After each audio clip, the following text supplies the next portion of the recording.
Welcome to the Voice of UK News Updates. यरूशलम नुमाइंदा दी voice of UK गैर मुल्की खबर रसां इदारे की रिपोर्ट के मुताबिक इसराइली वजीर दिफा और गैलनेट ने कहा था कि ये जंग का वक्त है। इसराइल की जानिब से गजा पर भारी बमबारी जारी है। आने वाले दिनों में गजा शहर में नुमाया ऑपरेशन करेंगे और शहरी तभी वापस जा सकेंगे जब बाद में ऐलान किया जाएगा। इसराइली फौज ने कहा था कि गजा के शहरियों को अपनी और अपने खानदानों की हिफाजत के लिए जुनूब चले जाएं और खुद को हमास से दूर कर लें, जो अब को इंसानी ढाल के तौर पर इस्तेमाल कर रहे हैं।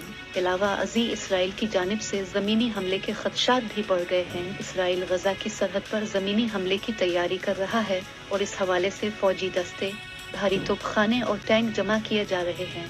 इसराइली फौज ने 24 घंटे के अंदर तमाम 11 लाख फ़लस्तीनियों को शुमाली छोड़कर जनूबी गजा जाने का अल्टीमेटम दे दिया है। तुल अबीब के मुतवक्के ज़मीनी हमले से कबल टैंक गजा की पट्टी के करीब पहुंच गए।